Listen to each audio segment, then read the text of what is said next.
Hello friends, तर स्वागत आहे तुमचं आपल्या या यूट्यूब चॅनलवरती. मित्रांनो, चॅनलवर नवीन असाल तर चॅनलला सबस्क्राईब नक्की करा आणि अशाच अपडेट पाहत राहा. तर आता इथे राणीच्या घरी इंद्रा जो आहे तो राणीच्या आईबुवांची काळजी घेत असतो. त्यावेळी आईबुवा इंद्राला हे समजावून सांगत असतात की खरंच जावे बापू, आता तुम्ही घरी जा आणि आराम करा. पण इंद्रा जो आहे तो बोलत असतो की नाही, मी कुठेही जाणार नाही, मी इथेच तुमची काळजी घेणार आणि राणीला मदत करणार. असं बोलत असतानाच बाहेरून आता इंद्राच्या आईचा आवाज येतो. तर आता इथे मालतीचा आवाज ऐकल्यानंतर इंद्रा बोलतो की थांबा, तुम्ही इथे उठून बसा, तोपर्यंत मी जाऊन पाहून येतो की आई काय म्हणते. तर आता इंद्रा जो आहे तो बाहेर येतो आणि इंद्राच्या पाठीमागे राणी देखील बाहेर येते. राणी आई बुवांना सांगते की तुम्ही इथेच बसायचं, कुणीही हलायचं नाही आणि मी जाऊन येते. असं म्हणत इंद्रा जो आहे तो आईला बोलतो की आई तू इथे. त्यावेळी आता आई जी आहे ती बोलते की इंद्रा, तुला इथे राहायला यायचं आहे. तर आता इंद्रा बोलतो की हो, खरं तर माझी राणीला खूप गरज आहे आई, आणि म्हणूनच मी इथे आलो आहे.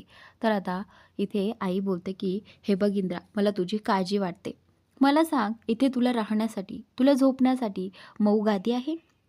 तुला रोज ए सी लागतो, इथे तुला ए सीची हवा खायला मिळेल? आणि मला सांग, इथे तुझ्यासाठी फिल्टरचं पाणी मिळेल? फिल्टरचं जाऊ दे, पण मिनरलचं तरी पाणी मिळेल का? आणि अचानक तुझी तब्येत बिघडेल, मला तुझी काळजी वाटते. इंद्रा, तू का असा हट्ट करतोयस? त्यावेळी आता इंद्रा जो आहे तो बोलत असतो की आई, या सगळ्याची मला आत्ता गरज नाही आहे. या सगळ्याची आता सध्या गरज मला वाटत नाही, पण माझी गरज राणीला आहे. आई बुवांची एकदा अवस्था तर बघ नाही तू, आणि तुला तेव्हा कळेल की मला इथे असणं किती गरजेचं आहे. राणी एकटीने सगळं काही हाताळू शकत नाही आहे, कारण खरंचच ते दोघंही बेडरेस्ट आहेत आणि त्यामुळे त्यांना हलता डुलताही येत नाही. आणि अशाने राणीची खूप धावपळ होते आणि म्हणूनच मला असं वाटतं की मी इथे असणं गरजेचं आहे.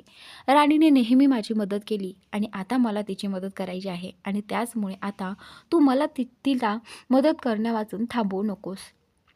तर आता इंद्रा जो आहे तो आईकडे रिक्वेस्ट करत असतो, पण आई जी आहे ती राणीचा सतत अपमान करत असते. म्हणत असते की इथं त्याला किती मच्छर खातील, त्यासाठी तुला काही करता येईल? तो तुझ्या आईबुवांची तर काळजी घेईल ग, पण माझ्या इंद्राचं काय? माझ्या इंद्राला तर तू इकडे बोलावून घेतलंस, पण त्याचं कसं होणार? त्याच्या सुखसोयींचं काय होणार? तुला माहिती आहे त्याचं आयुष्य आराम, कसं त्याला जगणं आवडतं आणि कसं नाही, हे तर तुला माहीतच आहे. पण आता राणी जी आहे ती मालती मॅडमला म्हणत असते की मालती मॅडम, तुम्ही त्यांना घेऊन जा. पण तरीसुद्धा आता इंद्रा म्हणत असते की राणी, तू काय बोलतेस हे? हे बघ, मी कुठेही जाणार नाही आहे, आणि आई मी तुला सांगतोय, मी राणीला आणि आई बुबांना इथे एकट्याला सोडून जाणार नाही. तर आता मालतीला प्रचंड राग आलेला असतो, कारण तिला वाटत असतं की हे सगळं त्या राणीनेच इंद्राला सांगितलं असतं आणि राणीनेच इंद्राला इथे ठेवून घेतलं असेल, आणि म्हणूनच इंद्रा इथे थांबला आहे. पण आता इंद्रा जो आहे तो मनानेच थांबलेला आहे. यावर मालतीला इंद्राचा प्रचंड राग आलेला आहे.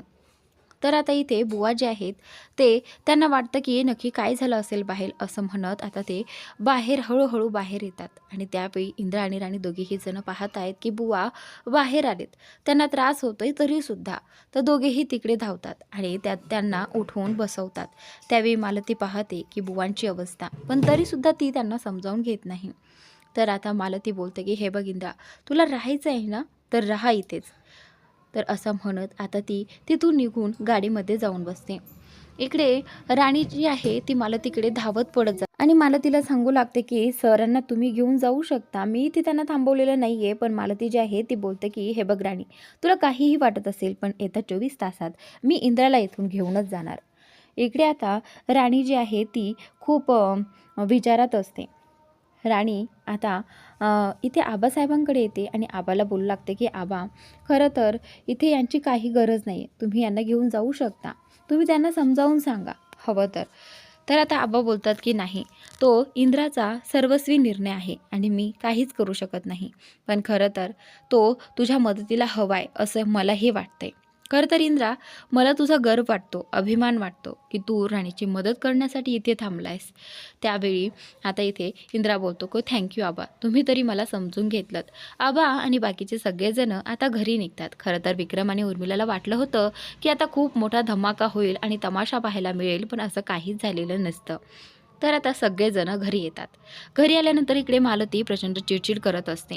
तिला राणी जे काही बोलली, इंद्रा जे काही बोललं ते सतत आठवत असतं आणि त्यावरूनच ती रागात असते. तर रत्नाई जी आहे ती मालतीसाठी पाणी घेऊन येते आणि मालती ते पाणी पाहते आणि तो ग्लास काचेचा फेकून देते. तर आता सगळेजण घाबरतात. तर ती बोलते की नाही, नको आहे मला पाणी. तर आता असं म्हणत इथे आबा बोलतात की काय चाललंय मालती, हे बघ तू विचार कर आणि त्या दोघांची अवस्था बघ. त्या दोघांची अवस्था बघून आणि तू विचार करून तुला समजेल की नक्की इंद्रा तिथे कशासाठी थांबला आहे. तू उगाचच जास्त विचार करतेस. हे बघ, इंद्रा फक्त त्यांच्या मदतीसाठी थांबला आहे आणि त्यात एवढं काय वाईट आहे. खरं तर मला इंद्राचा अभिमान वाटतो. तर आता इथे मालती बोलते की हो हो, अभिमान वाटतो.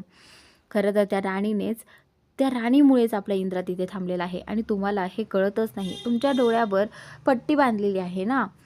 आणि तसंही तुम्हाला माझं कुठं पडतं, मी काहीही बोलले तरी तुम्ही माझ्या विरोधातच असतात, असं म्हणत आता ती वरती निघून जाते.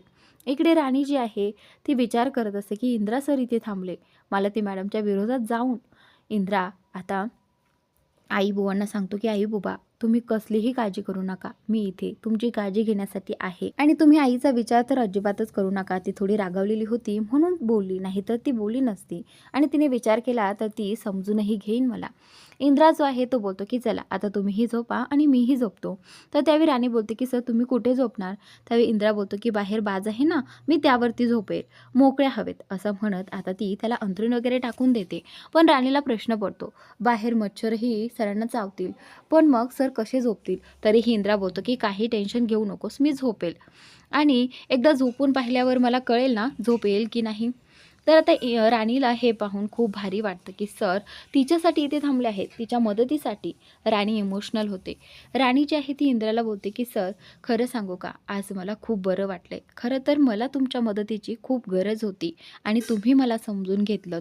त्यावेळी इंद्रा जो आहे तो बोलतो की राणी हे बघ, तू थँक्स म्हणायची गरज नाही आहे आणि मी समजू शकतो. पण नाही सर, मला तुम्हाला थँक्स म्हणायचे आहेत कारण तुम्ही माझ्यावरती खूप मोठे उपकार केले आहेत आणि मी ते कसे फेडू, असे राणी इंद्र सरांना विचारत असते. त्यावेळी इंद्रा जो आहे तो बोलतो की तू जेव्हा वकील होशील ना, तेव्हा काही गरज पडलीस तर आपल्या कंपनीकडून केस लढ आणि मी त्याचे पैसे देणार नाही, असे माझे उपकार फेडून टाक, चालेल ना. तर आता राणी बोलते की हो. तर आता इंद्रा बोलते की ठीक आहे, तू झोप आता, असं म्हणत राणी त्याला अंथरूण वगैरे टाकून देते आणि इंद्राही तिथे झोपतो.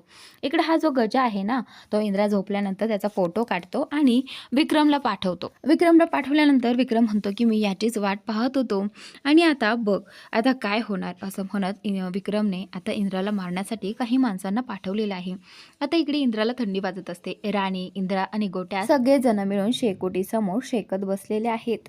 तर आता हा विक्रमचा माणूस इंद्रा झोपल्यानंतर त्याच्यावरती हल्ला करणार आहे. पुढील भाग खूप इंटरेस्टिंग आहे, तर नक्की पहा आणि चॅनलला सबस्क्राईब नक्की करा.